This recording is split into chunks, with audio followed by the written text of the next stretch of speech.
and the president of the Hall of Fame, and that's our good friend Jeff Idelson, who joins us here on 104.5 The Team. Jeff, Rodger Weiland, good morning. Hey, good morning, Rodger. Always a pleasure to be with you. Absolutely, my friend. And how many people are we expecting in Cooperstown this weekend? Well, you know, the draw for Griffey is pretty universal, and Mike is a big draw in New York. If the weather holds off, if Mother Nature delivers like we hope she will, there's no reason we couldn't be similar to the last couple of years in the 40,000 to 45,000 range. Boy, that would be awesome. Piazza spent some great years with the Mets. Will go into the Hall as a Met. Jeff, where does he rank in your opinion, among the greatest catchers in baseball history? Oh, well, you know, look, if you make it to the Hall of Fame, then you automatically rate among the greatest in baseball history. So I think it's once you get up to this level, you're splitting hairs. There's only 13 catchers in the Hall of Fame. Obviously has the most home runs, by catchers in history, which gives him that mark.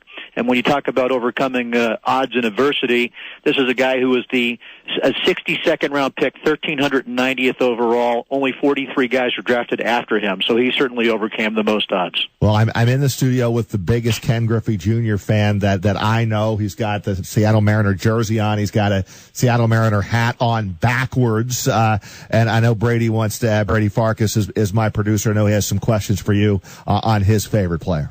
Jeff, if Junior had not gotten hurt, do you think he would have had a chance to be the best player of all time? Well, being the best player is very subjective. I don't know how you differentiate him from so many other guys that come into that echelon, but he already is in that echelon. And yeah, I mean, if he didn't get hurt, he certainly could have had bigger numbers. But end of the day was he lived up to expectations as the first number one pick in the country ever to earn a plaque in Cooperstown, without a doubt a five-tool player. And, the numbers are massive. So I think he's already in that conversation, but maybe even more so in the conversation if he hadn't gotten hurt. You know what, Jeff? I read the Sports Illustrated article on Griffey Jr. last night, and he's a quiet guy, right? I mean, he's the kind of guy that when he was done playing, it was just like he just kind of wanted to go, and I'm finished with baseball. See you later. Not a lot of fanfare with Ken Griffey Jr., but he's going to get it this weekend.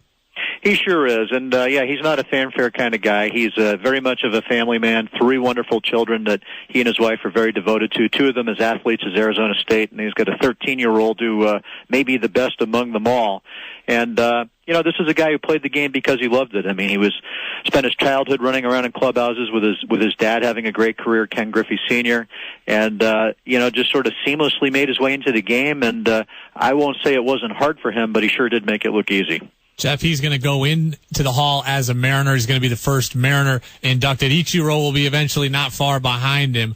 But and I know it didn't come to this because he said he didn't want to do it. But if Junior had wanted his plaque to have the backwards hat, would the Hall of Fame have allowed that?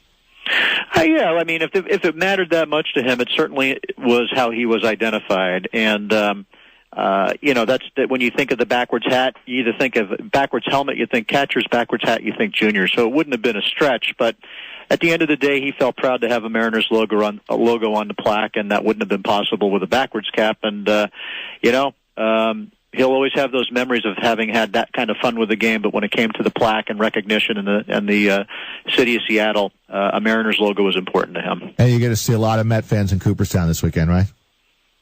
Oh yeah, I'm expecting to see a sea of blue and orange, and it's funny, but working over on the other side of New York in the Bronx with the Yankees, I knew Mike Piazza was big, but I didn't realize the fan base that he had, and he really ingratiated himself with Mets fans as his career went along, and of course, circumstantially, but the big home run he hit, just 10 days after the 9/11 attacks in the first game back in New York, the 2-run game-winning home run in the 8th off of Steve Carsey really brought it to a new level. But it's more so how he treated the fans and respected them, and because of that, they're going to show their appreciation for Mike on Sunday. Jim, I know Sunday is a big day, but it's a big weekend, right? I mean, can you lay out the weekend? This starts on this Friday, Saturday. This is the whole weekend for you, all wrapped up into one.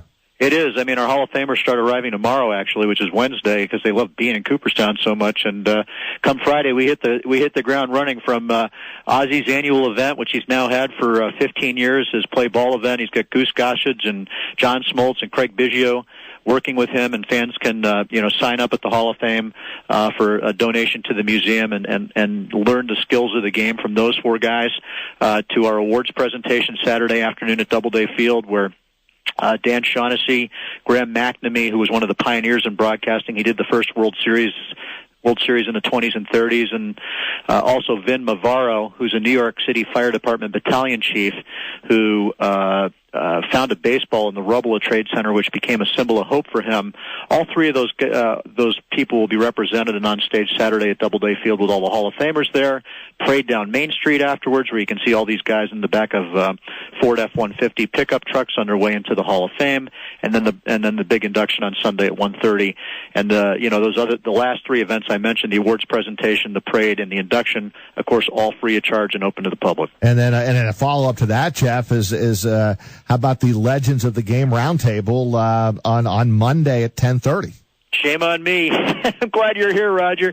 Yeah, no, I forgot about that. But that's become an incredibly popular event. That's for members of the Hall of Fame. Anybody who's a member, you can sign up to become a member. Doubleday Field, you'll have Mike and Ken with Peter Gammons hosting, sort of reminiscing about what led up to induction, how it all felt, how they felt on stage, and, of course, talking about their careers as well. It's a great event, and I think we've already moved about 2,200 tickets for that, so that's going along quickly. Yeah, how about that, hanging out with those two for a little while? And that's that is awesome. Yeah, that one you sign up for if you can. The event is for museum members only. Tickets will be available starting they're available now, right? You could call the museum right now.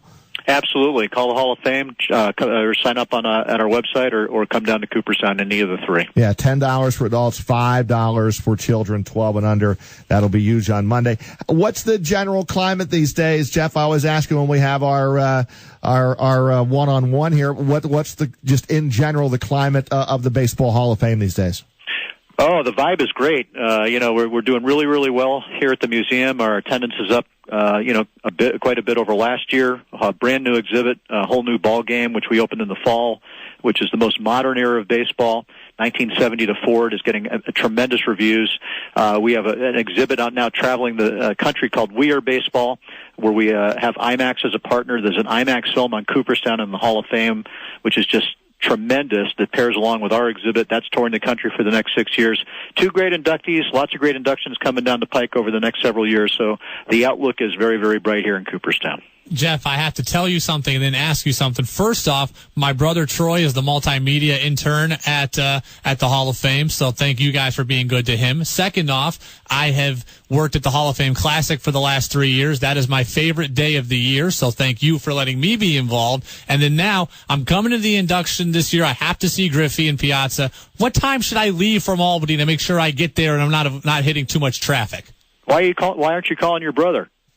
I'm kidding. I am meeting him somewhere at an undisclosed location. No, I'm just kidding. No, I think if you're coming out on a Sunday for the 1:30 induction, if you're talking 45,000 people, you probably want to come out earlier. If you come out around 10 or 11, you're not going to be pulling your hair out, and gives you a chance to see the museum before heading over to the induction site. Well, I can't wait to be there, and I know I'll have lots of great stories to tell on Monday's show. Yeah, Jeff, thanks so much. Have a great weekend. I hear good things about the weather. I know that's a big part of it too. So hopefully a nice weather weekend, and you guys knock it out of the park as you always do. Okay, thanks so much, Rodger. Look forward to seeing you guys. Thank you, Jeff. Appreciate it. That's Jeff Idelson.